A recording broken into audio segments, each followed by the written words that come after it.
la dénonciation restera ce fait de société qui vous énerve.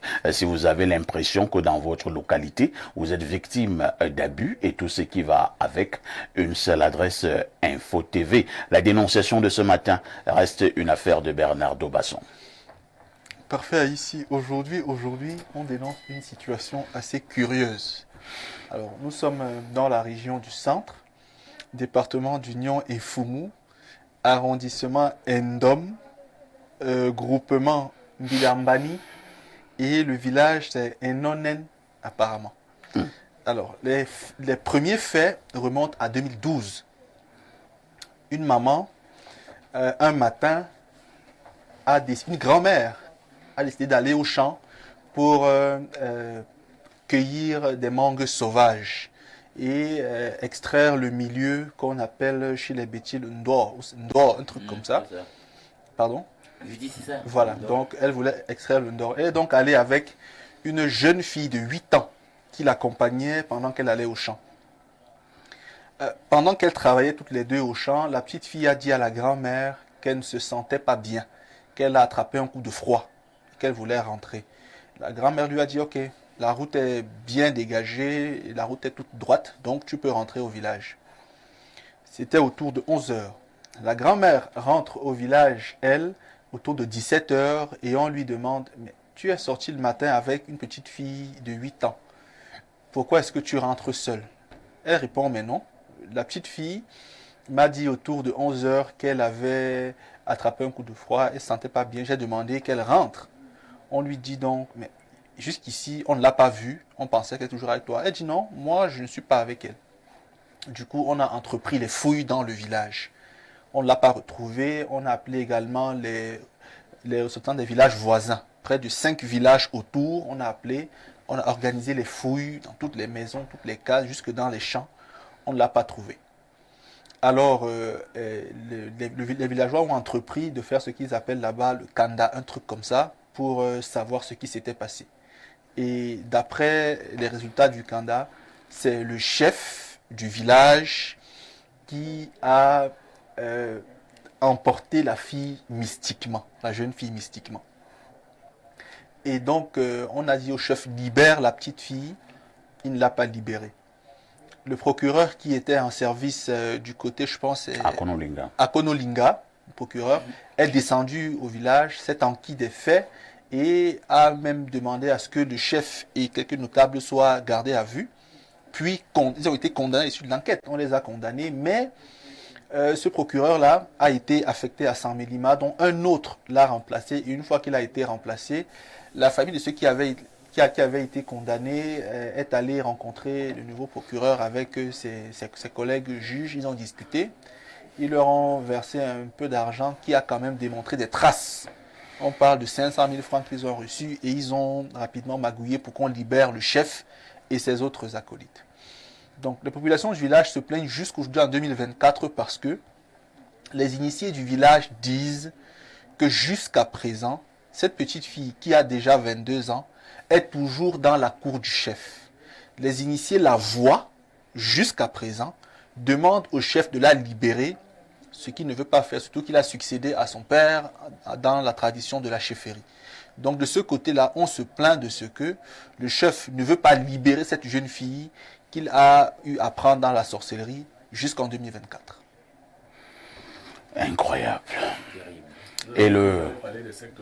Oui. Et le chef vit normalement dans ce village. Il vit dans ce village. C'est le même.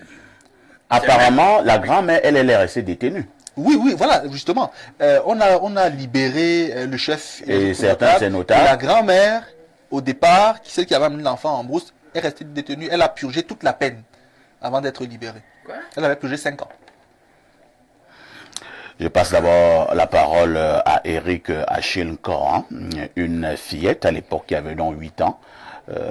On parle de 2012. Oui. Maintenant, elle devrait y avoir dans les 22 ans.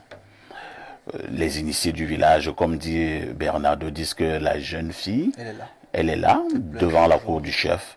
Elle pleure. Elle demande « libérez-moi, libérez-moi ».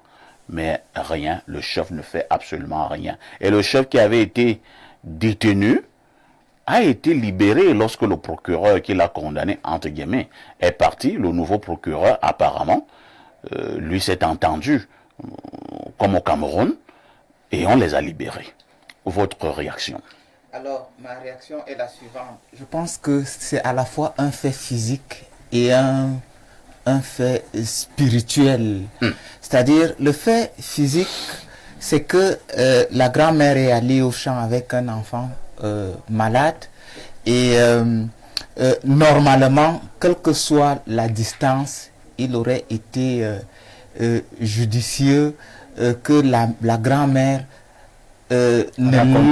raccompagnant effectivement la fillette, parce que il faut être sûr, il faut sécuriser l'enfant. Donc cette grand-mère en réalité elle a failli à ce niveau, son devoir de parents. Parce que nous qui avons grandi, ça je vous l'ai dit, je suis né au village, j'ai grandi au village, je me retrouve en ville par accident.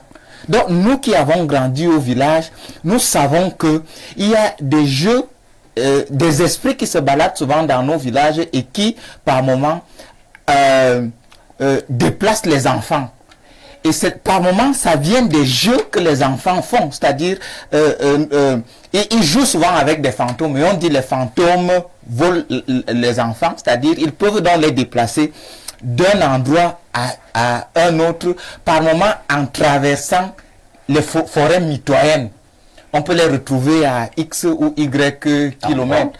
Oui, mais sauf que pour que cela se fasse, il faut généralement des esprits âgés, c'est-à-dire des esprits qui sont des sorciers, quoi, comme je préfère le dire de manière tribale, de telle sorte que ils peuvent faire des pratiques sur les enfants quand on les retrouve. Et généralement on dit, soit si c'est un garçon, c'est certainement une femme. Si c'est une fille, c'est un homme. Et cela pourrait donc corroborer avec ce qu'on dit, c'est-à-dire le chef est un homme. Parce que c'est une fille. Mais sauf que du point de vue juridique maintenant, la personne qui devrait être interpellée au premier chef, c'est cette grand-mère-là qui a été interpellée. Voilà, donc ça c'est une procédure, parce que là, c'est pour ça que je vous parle d'un fait physique. Et maintenant, ce qui relève de la spiritualité, il faut que le chef qui est qui serait dans certaines pratiques, ou dans certaines organisations. Ou dans certaines organisations, ça je le dis au conditionnel, il faut que les villageois l'identifient comme tel et qu'ils entreprennent l'ensemble des procédures qui peuvent le mettre en difficulté, parce que il ne doit certainement pas être à son premier coup, il doit être à son énième coup. Alors, ce mauvais esprit, enfin cet esprit qui voudrait être libéré, est-ce que, parce qu'il y a le corps physique, le corps matériel et le corps spirituel. Le cri est spirituel ou alors il est physique? Il est spirituel. Alors, s'il est spirituel, où est donc passé le corps physique? C'est-à-dire on n'a jamais retrouvé l'enfant. On n'a jamais retrouvé l'enfant. Alors, une fois de plus, il faut se poser des questions. Est-ce que l'enfant, est-ce qu'elle est morte? Qu'est-ce qui lui est arrivé? Parce que vous savez, beaucoup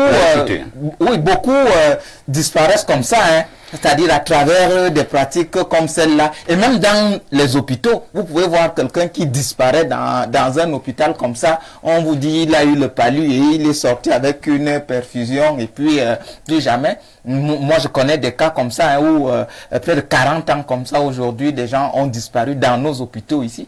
Très bien. Alain Douk, comme l'a dit Eric Achille-Nkor, nous sommes là, nous situons à deux niveaux, sur le plan physique et sur le plan spirituel. Alors, l'un des points qui m'intéresse quand même ici est que, qu'est-ce qui a justifié le fait quand même que le chef et certains de ses acolytes, vous mettrez les guillemets, soient libérés, mais la grand-mère est restée en détention. Entre-temps, les initiés du village témoignent. Ils ont fait leur rituel et ils ont conclu. Ils ont vu que c'est le chef qui est l'auteur de ce qui est arrivé. C'est le chef qui aurait donc tué cette jeune fille sur le plan mystique, ainsi de suite, ainsi de suite. Alors, le chef lui est rentré au village et continue à vaquer à ses occupations. Qu'est-ce que je peux dire? Je dois d'abord dire que moi, je ne crois pas aux fantômes. Ah bon? Non. Quand on est mort, on est mort. Ah bon? Donc, le monde est ainsi fait. Il y a deux sphères. Il y a la sphère invisible, non ostensible, et puis il y a l'aspect physique. Hein. Il y a donc la sphère des esprits, et puis il y a nous, hein, la sphère, le monde visible et vivant, biotique, comme, si on peut le dire ainsi. Donc, là, c'est des entités, je suis tout à fait d'accord avec mon précédent intervenant. C'est des esprits. Mais je me pose quand même des questions, parce que les esprits en question sont maléfiques. On constate quand même que les initiés au niveau du village ont une intelligence de ce qui s'est passé, de la situation. Ils la lisent et la restituent d'après des règles et des canons qui sont les leurs. Ils nous disent voilà ce qui s'est passé. Donc, j'aimerais comprendre comment est-ce que on peut avoir intelligence de la situation, mais on ne peut apparemment rien. Ils sont impuissants à résoudre le problème. Est-ce que sur le plan spirituel, le chef en question est le plus puissant mystiquement du village, au point où il peut se permettre ça? On voit sa forfaiture, elle est établie, tout le monde sait que voilà ce qu'il a fait, et personne n'entreprend la dynamique coercitive contre lui par rapport à ce qu'il a fait, et personne n'est capable, même en s'associant, puisque c'est un collège, hein, c'est collégialement qu'ils ont vu, et ils ont décelé ce qu'il a vu, ils ont dénoncé ce qu'il a vu, et personne n'est capable, dans la même dynamique, dans la même veine, d'entreprendre des choses pour libérer l'enfant en question, défaire le joug mystique ou occulte qui a été élaboré, tissé par le chef pour en arriver à cette disparition, mais on passe le temps dans la plainte. C'est-à-dire qu'il y a comme une manifestation de l'impuissance. J'ai donc l'impression que le chef, même sur le plan occulte là-bas, il est carrément un demi-urge. Il est super puissant au point où personne n'arrive à lui tenir tête. Même collégialement, les autres n'arrivent pas. Donc je me pose beaucoup de questions. Maintenant, il y a la situation liée à la façon dont le dossier sur le plan judiciaire a été traité. Vous voyez, vous avez votre devancier, un magistrat qui était procureur, qui, au regard des faits, a condamné, a pris un certain nombre de mesures au regard du droit, et a dit le droit, les gens sont en prison, c'est vérifiable, les faits sont établis, il y a des témoignages qui peuvent être donnés sur le sujet. Vous arrivez, les condamnations sont déjà là, et vous remettez en question, parce que c'est ce que je constate, et on peut le dire ainsi, vous remettez en question ce qu'il a fait. Il faut qu'on ait de matière, hein, parce qu'on ne dit pas qu'on ne devrait pas remettre en question des précédents jugements, etc., mais il faut qu'il y ait des faits qui défassent, qui désétablissent ce qui avait été déjà établi. Alors on n'a rien, et là c'est une histoire qui est construite autour de la corruption, Mais attendez, 500 000 francs pour une histoire où c'est une vie qui est en jeu. Mais notre système est malade. Vous comprenez encore comment c'est même ceux qui n'ont même pas à se plaindre qui sont le plus clair du temps, grassement même traités au niveau salarial et au niveau même des avantages, qui font le plus de bêtises. Hein, parce que dans le système en question, je sais pas, il y a certainement une gendarmerie là-bas, je sais pas qui on a aussi eu à corrompre, etc., pour arriver jusqu'au procureur, etc. Mais 500 000 qu'on se partage comme ça dans le bac-chiche, qu'est-ce que ça représente pour un fonctionnaire tel que celui-là? Donc, il est question ici de faire respecter le droit, faire respecter ce qui a été établi avant. Et ce procureur-là, il devrait être entendu et poursuivi pour les présents faits, même si ça remonte à 2012, je sais pas moi quand. Pierre Blériot, Niamec, je suis également de ceux qui pensent que le problème se joue à deux niveaux, sur le plan physique et sur le plan spirituel. Mais Alain Doug a quand même posé une question, pour moi là fondamentale. S'il est établi que les villageois, dans leur version initiatique, ont justement indexé de manière très claire le chef du village, que c'est lui qui est l'auteur de ce qui est arrivé à la fillette. Mais pourquoi donc ces initiés du village ne vont pas plus loin? Est-ce qu'ils n'ont pas des moyens de pouvoir contraindre le chef, à libérer cette fillette? Je vous passe la parole. D'accord. Ce que vous appelez, ou nous appelons le Kong, Mendrad Hebga a appelé ça dans ses ouvrages les forçats de l'au-delà. Les forçats de l'au-delà. Ça, c'est pour indiquer ce qui s'est passé. Maintenant, est-ce que les villageois ont le pouvoir de contraindre le chef? Le ngam, le ngambi, la divination, c'est une chose. Maintenant, la pratique, c'est autre chose. C'est un peu comme quand vous allez à l'hôpital, il y a un laborantin. Tout à fait. Qui vous dit de quoi vous souffrez? Est-ce qu'il peut vous soigner? Non. Le laborantin visite et il dit que... Vous avez le palud. Vous avez le palud. Maintenant, on vous envoie chez le médecin, ainsi de suite. Qui lui va prescrire les remèdes. Les remèdes. Et vous allez en pharmacie. Il y a des étapes. Maintenant, en termes de magie, parce que vous avez décidé que ça parle magie aujourd'hui, je ne sais pas pourquoi, on va être obligé de percer quelques abcès. Moi, j'avais un vieux qui dérangeait au village, mais il était caché dans la tête d'une tortue, dans la carapace de la tortue. Ben, on l'a cherché, il est mort il n'y a pas très longtemps. On l'a cherché pendant plus de 50 ans. Chercher, c'est-à-dire où se cache-t-il? Oui, c'est une technique mystique qui est difficile lorsque parce que le vieux en question avait fait l'UPC mystique avec Oumiobe. Vous voyez un peu, il avait appris des techniques de dissimulation très grandes. Le village l'a cherché. Je crois même qu'il est mort de sa belle mort. On l'a cherché parce qu'il embêtait, il faisait des choses graves, mais il fallait l'attraper. Et on ne réussissait pas à l'attraper. Donc, c'est pas si évident que ça. Il y a des personnes qui ont atteint des niveaux, enfin, qui ont découvert des niveaux de dissimulation qui sont tels que, ben, ils se moquent même de vous quand vous le cherchez. Le ngam vous permet de découvrir, ou le ngambi, ce qui s'est passé. Là, on l'a déjà clarifié, mais le traitement, c'est une autre étape. Donc, le chef pourrait appartenir à une organisation qui vit au village ou au-delà du village, qui a un certain degré plus élevé. Vous voyez que les villageois, ils sont au dépourvu. C'est pour cela qu'ils vont vers l'autorité du jour. Parce que si dans la nuit, ils avaient pu, ils auraient attrapé le chef quelque part et l'auraient contraint. Maintenant, la personne physique, je ne suis pas sûr que nous puissions retrouver la personne physique. Je ne suis pas très sûr. Parce que lorsque vous avez été zombifié, il y a un certain nombre de choses qui font que le corps physique, s'il revient, il est même sans utilité. C'est-à-dire que il a pris cette jeune fille pour se recharger. Peut-être que ce n'est pas la seule. Et ça fait partie des gens qu'il utilise dans son con, parce que le chef donc a une forme de con au village. Et peut-être cette fois-là, ça a été très visible, la personne, parce que la personne est allée au champ, elle devait revenir. Donc, et on devait avoir déjà des soupçons sur le chef.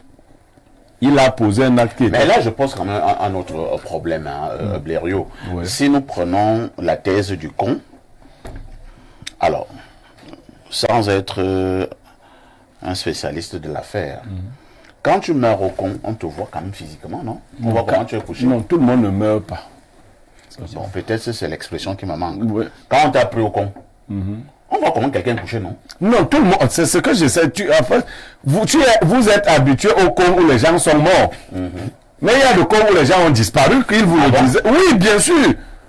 On te vole, bon, on cherche. Il y a plein de gens qui ont été vendus en journée. Oui, on a cherché, après on a dit que, on ne sait pas, puisque la modernité est venue trouver la tradition. On a arrêté les recherches à un moment donné. On a conclu qu'il est mort.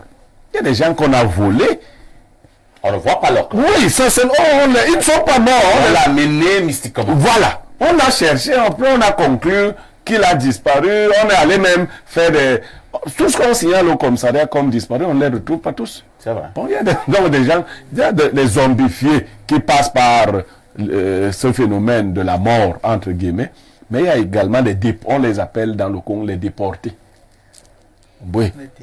On te prend. Il a décrit, parce que je crois qu'on va parler. Dans les forêts, par exemple, vous allez trouver que quelqu'un a fait un cercle mystique dans une forêt. Un endroit qui lui appartient désormais. Si tu te retrouves là-bas, c'est pas parti. C'est un autre village. Dans la même forêt, tu es parti. Tu n'es plus au village. Merci Pierre Blériot, Bernardo Basson. Les personnes qui se plaignent et qui sont venues te voir, certainement crient à une sorte d'injustice.